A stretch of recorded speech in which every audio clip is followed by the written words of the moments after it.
Macros in C. So എന്താണ് macros എന്നുള്ളത് നമുക്ക് നോക്കാം കേട്ടോ. മാക്രോസ് എന്ന് പറയുന്നത് ഒരു പ്രീ പ്രോസസ്സർ ഡയറക്റ്റീവ്സ് ആണ്. അതായത് നേരത്തെ തന്നെ പ്രോസസ്സറിലുള്ള ഒരു കാര്യമാണ് ഈ മാക്രോസ് എന്നുള്ളത്. ഓക്കെ, മാക്രോസ് എന്താ ചെയ്യുന്നത് വെച്ച് കഴിഞ്ഞാൽ നമുക്ക് ചില സമയത്ത് ചില വാല്യൂസ് റിപ്പീറ്റഡ് ആയിട്ട് യൂസ് ചെയ്യേണ്ട ആവശ്യങ്ങൾ വരും അല്ലേ. ഇപ്പോൾ ഫോർ എക്സാമ്പിൾ ചില കോൺസ്റ്റൻറ്റ് വാല്യൂസ്, ഇപ്പോൾ കോൺസ്റ്റൻറ്റ് എന്ന് പറയുമ്പോൾ പൈ ആണ് യൂസ് ചെയ്യേണ്ടതെന്ന് കരുതാം. പൈ എന്ന് പറയുമ്പോൾ 3.14 ആണെന്ന് എല്ലാവർക്കും അറിയാം അല്ലേ. അപ്പോൾ നമുക്ക് പ്രോഗ്രാമിനകത്ത് പല സമയങ്ങളായിട്ട് നമുക്ക് ഈ 3.14 എന്ന് പറയുന്നത് റിപ്പീറ്റഡ് ആയിട്ട് യൂസ് ചെയ്യുന്ന സമയത്ത് ഓരോ തവണയും ഈ നമ്പർ ടൈപ്പ് ചെയ്യാന്ന് പറഞ്ഞാൽ ഇറ്റ്സ് എ ഡിഫിക്കൽട്ട് തിങ്. അതിന് പകരം ആ 3.14 എന്നുള്ള വാല്യൂവിന് പകരം നമ്മൾ ഒരു പേര് കൊടുക്കുക. ആ പേര് കൊടുത്ത് റീപ്ലേസ് ചെയ്ത് കഴിഞ്ഞാൽ നമുക്ക് ആ ജസ്റ്റ് ആ പേര് മാത്രം നമ്മുടെ പ്രോഗ്രാമിൽ എഴുതി ചേർത്ത് കഴിഞ്ഞാൽ അത് 3.14 ആണെന്നുള്ളത് ഓട്ടോമാറ്റിക്കലി അത് ഡെലിവർ ആയിക്കോളും. ഓക്കെ, അതിന് വേണ്ടിയിട്ടാണ് നമ്മൾ മാക്രോസ് കൊണ്ടുവന്നിരിക്കുന്നത്. അതുപോലെ മാക്രോസ് നമ്മൾ ഓൾറെഡി തന്നെ, അതായത് പ്രോഗ്രാം കമ്പൈൽ ചെയ്യുന്നതിന് മുമ്പ് തന്നെ ഈ മാക്രോസ് നമ്മൾ ഫിക്സ് ചെയ്തിരിക്കണം. ഓക്കെ, എന്നാലും മാത്രമാണ് മാക്രോസ് വർക്ക് ആവത്തുള്ളൂ. സോ നമുക്കത് വായിച്ച് നോക്കാം. Macros in C are the preprocessor directory. Preprocessor directives ആണ് that define symbolic constant or small functions replacing them before the program is compiled. ഒരു program compile ചെയ്യുന്നതിന് മുമ്പ് constant അല്ലെങ്കിൽ ഫങ്ഷനും നമുക്ക് ഇതുപോലെ സബ്സ്റ്റിറ്റ്യൂഷൻ കൊടുക്കാൻ പറ്റും കേട്ടോ. ഇതിനെ കമ്പൈൽ ആ പ്രോഗ്രാം കമ്പൈൽ ചെയ്യുന്നതിന് മുൻപ് തന്നെ റീപ്ലേസ് ചെയ്യുന്ന ഒരു ടെക്നിക്കാണ് macros. They are processed by the C preprocessor. CPP എന്ന് പറഞ്ഞ ഒരു പ്രോസസ്സർ യൂസ് ചെയ്തിട്ടാണ് നമ്മൾ ഇത് പ്രോസസ്സ് ചെയ്യുന്നത്. ഇതിൻ്റെ ഒരു പ്രത്യേകത എന്താ വെച്ചാൽ ഇത് കമ്പൈലർ തുടങ്ങുന്നതിന് മുമ്പ്, അതായത് ആ ഒരു പ്രോഗ്രാം കമ്പൈൽ ചെയ്യുന്നതിന് മുമ്പ്, അതായത് മെയിൻ ഫംഗ്ഷന് മുൻപ്, അതാണ് ബേസിക്കലി മെയിൻ ഫംഗ്ഷന് ശേഷമാണ് അതിൽ കമ്പൈലേഷൻ സ്റ്റാർട്ട് ചെയ്യുക. സോ അതിന് മുൻപ് തന്നെ ഇത് പ്രോസസ്സ് ആയിക്കോളും. ഓക്കെ, സോ ഇനി ഒബ്ജക്റ്റ് ലൈക്ക് മാക്രോസ് നമുക്ക് കുറച്ചും കൂടെ ഡീറ്റെയിൽ ആയി പറഞ്ഞു കഴിഞ്ഞാൽ A object like macros replace A name with a constant value. അപ്പോൾ നമുക്ക് കൊടുക്കാൻ ഉദ്ദേശിക്കുന്ന കോൺസ്റ്റന്റ് വാല്യൂവിനെ ഒരു പേര് വെച്ച് റീപ്ലേസ് ചെയ്യുന്നതിന് പ്രോസസ്സിനെയാണ് നമ്മൾ മാക്രോ എന്ന് പറയുക. ഓക്കെ, അതിനൊരു എക്സാമ്പിൾ ഇവിടെ പറയുന്നുണ്ട്. Hash define pi 3.14159. ഓക്കെ, അപ്പോൾ നെക്സ്റ്റ് ഹാഷ് ഡിഫൈൻ. ഈ ഡിഫൈൻ എന്നുള്ള കീവേഡാണ് നമ്മൾ മാക്രോവിന് വേണ്ടിയിട്ട് കൊടുക്കുന്നത് കേട്ടോ. അപ്പോൾ ഫസ്റ്റ് ഡിഫൈൻ കൊടുക്കുക, ദെൻ മാക്രോ നെയിം എന്ന് കൊടുക്കുക, എന്നിട്ട് എന്താണോ നിങ്ങൾക്ക് റീപ്ലേസ് ചെയ്യേണ്ടത് ആ വാല്യൂ ആണ് അവിടെ വാല്യൂ എന്ന് പറഞ്ഞിട്ടുള്ള സ്ഥലത്ത് കൊടുക്കേണ്ടത്. ഇവിടെ ഹാഷ് ഡിഫൈൻ മാക്സ് സൈസ്, അതാണ് നമ്മുടെ മാക്രോ നെയിം. എന്താണ് വാല്യൂ? 100. അപ്പോൾ എവിടെയെല്ലാം 100 എന്ന് നമുക്ക് കൊടുക്കാൻ ഉദ്ദേശിക്കുന്നത്, നമുക്ക് 100 എന്ന് നമുക്ക് കൊടുക്കാതെ നമുക്ക് മാക്സ് സൈസ് എന്ന് കൊടുത്തു കഴിഞ്ഞാൽ അത് 100 ആണെന്ന് ഓട്ടോമാറ്റിക്കലി അത് റീപ്ലേസ് ആയിട്ട് നമുക്ക് കമ്പ്യൂട്ടറിന് അത് ചെയ്തെടുക്കാൻ പറ്റും. Okay, when pi or max I appears in the code it replaces with 3.14159 or and 100 respectively. Okay, ഇത്രയേ ഉള്ളൂ മാക്രോസിൻ്റെ കാര്യം. നമുക്കിത് വെച്ച് കുറച്ച് പ്രോഗ്രാംസും കാര്യങ്ങളൊക്കെ ഉണ്ട്, നമുക്ക് നോക്കാം കേട്ടോ. ഇതിനകത്ത് ഒരു എക്സാമ്പിൾ പ്രോഗ്രാം നോക്കിയേ. ഇതിനകത്ത് hash include stdio.h first header files നമ്മൾ കൊടുത്തു. ദെൻ മാക്രോസിൽ നമ്മൾ എന്താ പറഞ്ഞിരിക്കുന്നത്? ഹാഷ് ഡിഫൈൻ എന്ന് പറഞ്ഞിട്ടുള്ള കീവേഡാണ് കൊടുക്കേണ്ടത് അല്ലേ. ദെൻ പൈ, അതാണ് മാക്രോ നെയിം, PI എന്ന് പറഞ്ഞ് നമ്മൾ കൊടുത്തിട്ടുണ്ട്. എന്നിട്ട് ആ പൈ എന്ന് പറയുന്ന കാര്യം എന്തിനാണ് റീപ്ലേസ്മെന്റ്? 3.141592 എന്ന് പറയുന്നത് 3.14ന്റെ റീപ്ലേസ്മെന്റ് ആണ് pi. Okay, then ഇൻറ്റ് main open ചെയ്യാം. ഇൻറ്റ് മെയിൻ ഓപ്പൺ ചെയ്തതിന് ശേഷം നമ്മൾ പറയണം പ്രിന്റ്എഫിനകത്ത് ദ വാല്യൂ ഓഫ് പൈ എന്ന് പറയുന്നത് പൈ ആണ് എന്ന് പറയുന്നത്. അപ്പോൾ പൈക്ക് എന്താണോ വാല്യൂ അത് നമ്മളൊന്ന് പ്രിന്റ് ചെയ്തെടുക്കണം ചുമ്മാ. ദെൻ നമുക്കിവിടെ കണ്ടുപിടിക്കേണ്ടത് ഒരു ഏരിയ ആണ് കേട്ടോ കണ്ടുപിടിക്കേണ്ടത്. അപ്പോൾ ഏരിയയ്ക്ക് വേണ്ടിയിട്ട് നമ്മൾ എന്താ ചെയ്തിരിക്കുന്നത് വെച്ച് കഴിഞ്ഞാൽ നമ്മൾ റേഡിയസ് കൊടുക്കുകയാണ്. ദാറ്റ് ഈസ് 5.6 എന്ന് പറഞ്ഞിട്ടുള്ള റേഡിയസ് നമ്മൾ കൊടുത്തിട്ടുണ്ട്. Then float area which is equal to area എന്ന് പറഞ്ഞിട്ടുള്ള ഒരു മെമ്മറി ക്രിയേറ്റ് ചെയ്തു. അതിനകത്ത് നമുക്ക് ഫോർമുല എന്താ? പൈ ആർ സ്ക്വയർ അല്ലേ ഏരിയ ഓഫ് എ സർക്കിൾ. അപ്പോൾ പൈ എന്ന് പറയുന്നത് നമ്മൾ പൈ ആർ സ്ക്വയർ അതുപോലെ കൊടുത്തിട്ടുണ്ട്. അപ്പോൾ പൈ ഓൾറെഡി നമ്മൾ എന്ത് ചെയ്തിട്ടുണ്ട്? PI എന്ന് പറഞ്ഞ് കൊടുത്തിട്ടുണ്ട്.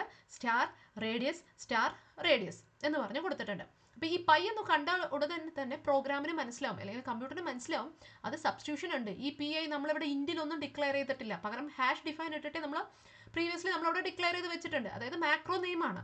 അപ്പോൾ മാക്രോ നെയിം ഡയറക്റ്റ്ലി നമുക്ക് ജസ്റ്റ് കോൾ ചെയ്താൽ മതി. അവിടെ 3.14 എന്ന് പറഞ്ഞാൽ നമുക്ക് കൊടുക്കേണ്ട ആവശ്യമില്ല, പകരം PI എന്ന് മാത്രം സബ്സ്റ്റിറ്റ്യൂട്ട് ചെയ്താൽ മതി. ഇൻറ്റു റേഡിയസ് ഇതാണ് നമ്മുടെ ഏരിയ കാണാനുള്ള ഫോർമുല. ദെൻ നമ്മൾ എന്താ ചെയ്യേണ്ടത്? ആ കണ്ടുപിടിക്കുന്ന ഏരിയ നമുക്ക് പ്രിന്റ് ചെയ്യണം. അതിന് വേണ്ടി നമ്മൾ പ്രിന്റ് യൂസ് ചെയ്തു. ഏരിയ എന്ന് പറയുന്നത് ഏരിയ എന്ന് പറഞ്ഞാൽ റിട്ടേൺ 0 എന്ന് പറഞ്ഞാൽ ബ്രേസസ് ക്ലോസ് ചെയ്തു. അപ്പോൾ ഇത്രയും കാര്യങ്ങൾ നമ്മൾ സെറ്റ് ചെയ്തു. അപ്പോൾ ഇതിനകത്ത് നമുക്ക് പിന്നെ എന്താ നോക്കേണ്ടത്? പൈ എന്ന് പറയുന്നത് നമുക്കറിയാം 3.14 ആണെന്നുള്ളത് പ്രിന്റ് ചെയ്തു. ദെൻ ഏരിയ എന്ന് പറയുന്നത് ഇത് കാൽക്കുലേറ്റ് ചെയ്തിട്ട് 9.52 സംതിങ് നമുക്ക് ആൻസർ ആയിട്ട് നമുക്ക് റൺ ചെയ്യുമ്പോൾ കിട്ടും. ഓക്കെ, അപ്പോൾ കാര്യം ഇത്രയേ ഉള്ളൂ. ഹാഷ് ഡിഫൈൻ എന്നുള്ള കീവേഡ് മറക്കരുത്.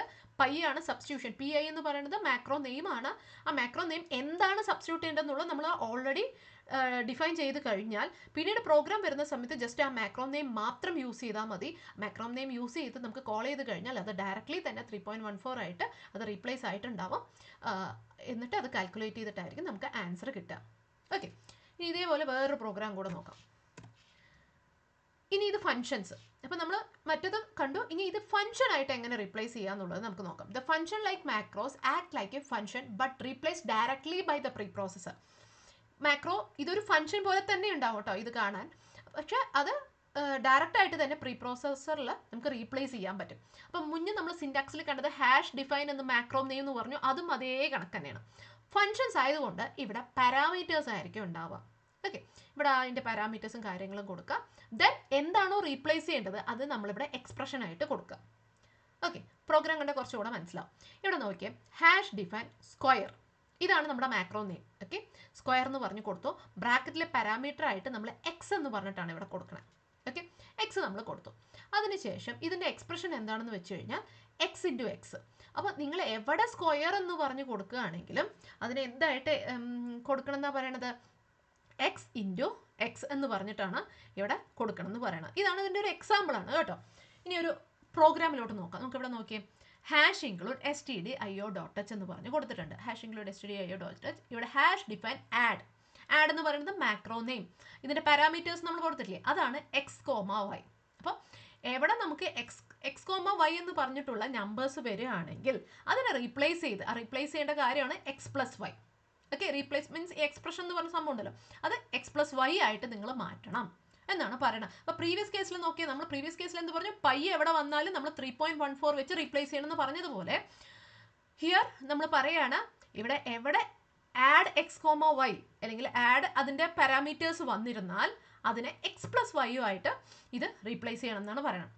അപ്പോൾ ഇതെങ്ങനെയാണ് വർക്ക് ചെയ്യുക? ഇനി ഇൻറ്റ് മെയിനകത്ത് ഓപ്പൺ ചെയ്തു, int result which is equal to, റിസൾട്ടിനകത്ത് നമ്മൾ എന്താ ചേർക്കണേ, ആഡ് എന്ന് പറഞ്ഞിട്ടുള്ള സെയിം നമ്മൾ ആ മാക്രോ നെയിം 8,9 എന്നാണ് പറയുന്നത്. അപ്പോൾ 8,9 എന്ന് പറയുന്നത് ഈ ഒരു പാരാമീറ്റേഴ്സ് എപ്പോൾ വന്നാലും നമ്മൾ എന്തുമായിട്ട് റീപ്ലേസ് ചെയ്യണം, എക്സ് പ്ലസ് വൈ. അത് കമ്പ്യൂട്ടർ ഓട്ടോമാറ്റിക്കലി തന്നെ ചെയ്തോളും.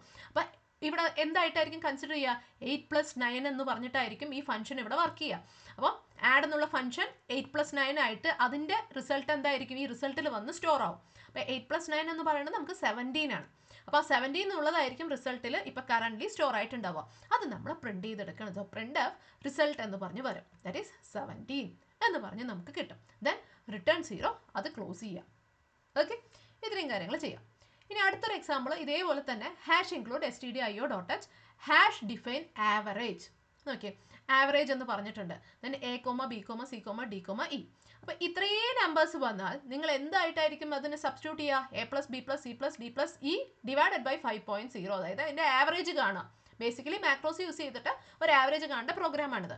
അപ്പോൾ ഇത് കഴിഞ്ഞു, ഇൻറ്റ് മെയിൻ എന്ന് കൊടുത്തു, ഓപ്പൺ ചെയ്തു, ഫ്ലോട്ടിനകത്ത് റിസൾട്ട് എന്ന് പറഞ്ഞു. ഓക്കെ, ഈ റിസൾട്ടിനകത്താണ് ഈ ആവറേജ് കണ്ട വാല്യൂസ് നമുക്ക് കൊടുക്കേണ്ടത്. Which is equal to average of previous കണ്ട അതേ പ്രോഗ്രാം തന്നെ. ഇവിടെ എക്സ് വൈക്ക് പകരം നമ്മൾ ABCD എന്ന് കൊടുത്തേ ഉള്ളൂ. ആ ABCDക്ക് നമ്മൾ അതിന് കറസ്പോണ്ടിങ് ആയിട്ടുള്ള വാല്യൂസ് കൊടുത്തു. ഇനിയിപ്പോൾ ഇതിൻ്റെ ആവറേജ് എങ്ങനെയായിരിക്കും കാണുക, ആവറേജ് എന്ന് പറയുമ്പോൾ ഇത് നമ്മൾ ആവറേജ് ഈ ഫംഗ്ഷൻ കൊടുക്കുന്ന സമയത്ത് ഇതിനെ നമ്മൾ മാക്രോ യൂസ് ചെയ്തിട്ട് റീപ്ലേസ് ചെയ്തത് എങ്ങനെയാണ്, ആവറേജിൻ്റെ ഫോർമുല അല്ലേ.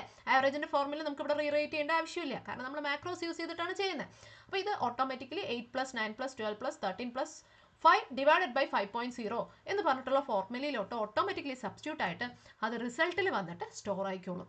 ഓക്കെ, അതിനുശേഷം പ്രിൻ്റഫിനകത്ത് ആ റിസൾട്ട് പ്രിൻ്റ് ചെയ്യുക. ഓക്കെ, ദെൻ റിട്ടേൺ 0 കൊടുക്കുക. അപ്പോൾ അങ്ങനെ കിട്ടുന്നതാണ് ഈ 9.400 എന്ന് പറഞ്ഞിട്ടുള്ള ഈ ഒരു വാല്യൂ. ഓക്കെ, അടുത്തത് അതേപോലെ തന്നെ always use parenthesis to avoid unexpected precedence issues. എപ്പോഴും നമ്മൾ ഈ പാരാന്തസിസ് യൂസ് ചെയ്തിട്ട് നമ്മൾ എന്താണ് അതിനെ അലൈൻ ചെയ്തെടുക്കണം. ഇല്ലെങ്കിൽ എന്താണെന്ന് വെച്ച് കഴിഞ്ഞാൽ എറർ സംഭവിക്കാനുള്ള സാധ്യതകൾ കൂടുതലാണ്. There are some predefined macros like date, time. These macros are use to print the current date and time at which the program was compiled. Date, time എന്നൊക്കെ പറഞ്ഞിട്ടുള്ള വേറെ കുറേ മാക്രോസ് ഒക്കെ ഉണ്ടെന്നാണ് പറയുന്നത്. ഓക്കെ, അപ്പോൾ എക്സാമിന് ഇത് ഇമ്പോർട്ടൻ്റ് ആയ ഒരു ക്വസ്റ്റൻ ആണ്. അപ്പോൾ എന്താണ് മാക്രോസ് എന്ന് എഴുതുക, തീർച്ചയായിട്ടും 1-2 പ്രോഗ്രാം കൂടെ ആഡ് ചെയ്യണം കേട്ടോ.